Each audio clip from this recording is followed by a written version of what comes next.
Sir, digital અરેસ્ટમાં આરોપીઓની ધરપકડ કરી છે. શું સમગ્ર કેસ હતો અને કોણ આરોપી પકડાયા છે? તારીખ 30/11 ના દિવસે સોલા ગામના અમારા એક ફરિયાદી છે. એ ફરિયાદીએ પોલીસ સ્ટેશનમાં ફરિયાદ નોંધાવી છે કે એમને એમના ખાતામાંથી ડિજિટલ અરેસ્ટ કરીને લગભગ 98,000 રૂપિયા જે છે લઈ લેવામાં આવેલા છે. એમની પાસેથી એક અનનોન નંબરથી ફોન આવેલો હતો, જે ફોનમાં મુંબઈ ક્રાઇમ બ્રાન્ચના અધિકારી તરીકે ઓળખ આપી અને એમના ઉપર મની લોન્ડરિંગનું કેસ થયેલું છે એ બાબતની એમને સમજ કરવામાં આવી અને પછી એના આધારે એના વિરુદ્ધમાં કાર્યવાહી કરવામાં આવશે અને એને ડિજિટલ અરેસ્ટ કરવામાં આવ્યું છે. આ પ્રકારે ડરાવ્યું અને સાથે સાથે જે ફરિયાદી છે ફરિયાદીને આમ પણ કહેવામાં આવ્યું કે આપને અગર ડિજિટલ અરેસ્ટમાંથી નીકળવું હોય તો અમે આપને વકીલની સેવાઓ પૂરી પાડી દઈશું. એટલે ઓનલાઈન જ વકીલ કરાવી એમના પાસેથી બેંકની અકાઉન્ટ ડિટેલ મેળવીને એમના અકાઉન્ટમાં જે નાણાં હતા લગભગ 98,000 એ એમનાથી લઈ લેવામાં આવેલા હતા. એમને જ્યારે સમજ પડી ત્યારે એને પોલીસ સ્ટેશનમાં ફરિયાદ નોંધાવી. સોલા પોલીસ સ્ટેશને એમાં ફરિયાદની આગળ તપાસ કરતા એમાં 4 આરોપીઓ જે છે એમની ઓળખ કરીને એમને અરેસ્ટ કરવામાં આવેલા છે. 4 આરોપીઓ જુનાગઢથી બિલોંગ કરે છે.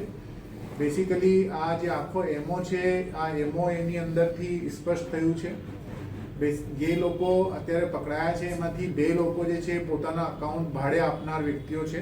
જેમાં એકનું નામ તનવીર નામ છે, બીજાનું સાહિલ નામ છે. આ વ્યક્તિઓ પોતાના બેંક અકાઉન્ટ ખોલી અને મહિને 5,000 10,000 ના આધારે પોતાના બેંક અકાઉન્ટની ડિટેલ જેમીનગરી કરીને એક માણસ છે એમને આપી દેતો હતો ને જેમીન જે છે એ આગળ પ્રિન્સને આપી દેતો હતો.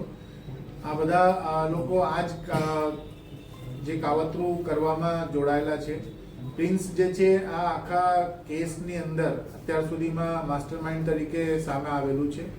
આની જે ભૂમિકા છે એ બેંક અકાઉન્ટની અંદર પૈસા નખાવી આ પૈસાથી યુએસડીટી યુએસ ડોલર ખરીદી અને જે વ્યક્તિઓ સામેથી એમને સાથે છેતરવાનું કામ કરતા હોય એમના અકાઉન્ટમાં મોટા અમાઉન્ટ જે છે, ધારો કે યુએસડીટીની રેટ 80-90 રૂપિયા ચાલતી હોય તો એની સામે એમને 105-110 રૂપિયામાં વેચીને પોતાનું લાભ ઉપરથી મેળવી અને સામે જે લોકોના અકાઉન્ટ લીઝ ઉપર લીધેલા છે એમને થોડા ઘણા પૈસા ટ્રાન્સફર કરી, જે એજન્ટ વચ્ચે રહેલું હોય એમને થોડાક પૈસા આપી અને આ પ્રકારે લગાતાર આ કાર્યવાહી કરતા હતા. અમે જે 1930 આપણી રાષ્ટ્રીય સાયબર ક્રાઇમ હેલ્પલાઇન છે એના ઉપરથી જે ડિટેલ્સ કાઢી છે એમાં એવા 14 અકાઉન્ટ એમની પાસેથી ડિટેલ્સ મળી છે, જેમાં લગભગ 54 ટિકિટ્સ એટલે કે આખા રાજ્ય અને આખા દેશમાંથી 54 ફરિયાદીઓએ 1930 નો સંપર્ક કર્યો હોય ને પોતાની સાથે છેતરપિંડી થયેલી હોય એ બાબતની 1930 ઉપર ફરિયાદ નોંધાવી છે. અને એવા અકાઉન્ટ જે 14 અકાઉન્ટ છે જે અમને અમારે અત્યાર સુધી અમને ડિટેલ્સ મળી છે એમની પાસેથી. તો આ ટોળકી અત્યાર સુધી હાથમાં આવી છે. એમની આગળની જે તપાસ છે જેમાં જેની પાસે આ યુએસડીટી ટ્રાન્સફર થયેલા છે પછી આગળ કોને સ્કાઇપ ઉપર કોલ કરેલું હતું, અનનોન નંબર જે હતું જે ચાઇનીઝ નંબર ધરાવતું +44 નંબર હતું એ પોતે પણ +44 નંબર વાપરે છે. આ બધી તપાસ જે છે એ તપાસના આગળના વિષયમાં ડિજિટલ અરેસ્ટ કયા નામથી કહેતા હતા? કોઈ એજન્સીનું નામ આપતા હતા? શું કહેતા હતા? હા, એ પોતાની ઓળખ જે છે મુંબઈ ક્રાઇમ બ્રાન્ચના ઓફિસર તરીકે આપેલી હતી અને એમને કહેવામાં આવેલું હતું કે એક મની લોન્ડરિંગનું કેસ તમારા ઉપર રજીસ્ટર કરવામાં આવ્યું છે અને તમારા વિરુદ્ધમાં હવે કાર્યવાહી કરવામાં આવશે.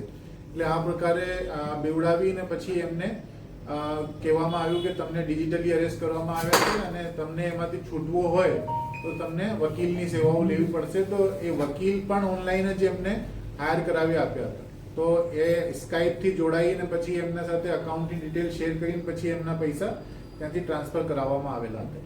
જે 4 આરોપીઓ 5 આરોપીઓ જેટલા જે આવ્યા છે એ લોકોનું બેકગ્રાઉન્ડ શું છે, ક્યાંના રહેવાસી છે અને કેવી એ લોકોની ભૂમિકા આખા કેસમાં હતી? બેસિકલી બધા યંગસ્ટર્સ છે. એમાંથી 2 લોકો છે એ પોતે તો રિક્ષા ચલાવે છે. એમના તો પોતાના બેંક અકાઉન્ટ જે છે ક્યાં કઈ રીતે વપરાઈ રહ્યા છે એ લોકોને પોતે વધુ પડતી કઈ ખબર પડતી નથી. પરંતુ પ્રિન્સ અને જે જેમીન છે એ લોકો મોટા ભાગે એમાં રોલ ભજવી રહ્યા છે. અને આવા જે લોકો હોય જે લોકોના બેંક અકાઉન્ટ ડિફંક્ટ જેવા બેંક અકાઉન્ટ છે, બેંક અકાઉન્ટ હાયર કરીને એમને મહિને 5,000 10,000 રૂપિયા આપી દેતા હોય ને આ ભાડે રાખેલા અકાઉન્ટ છે એની અંદર જ બધું ને બધું ટ્રાન્ઝેક્શન થતું હોય. એમાંથી જે વધારાના યુએસડીટીના પૈસા આવે એ પૈસા પોતાની પાસે રાખીને પછી એ આ જે કાવતરું છે લગાતાર ચલાવી રાખવામાં મદદગારી કરી રહ્યા સાહેબ આ ફરિયાદીને કેટલા સમય માટે ડિજિટલ અરેસ્ટ કરવામાં આવે, કલાકો, દિવસ એવી કોઈ નહીં. આ તાત્કાલિક જ થઈ ગયું ટૂંકમાં કે જ્યારે એમની પાસે ફોન આવ્યો, ફરિયાદીએ થોડીક ગેરસમજમાં આ લોકોની વાત ઉપર વિશ્વાસ કરી લીધું અને તાત્કાલિક ધોરણે જે છે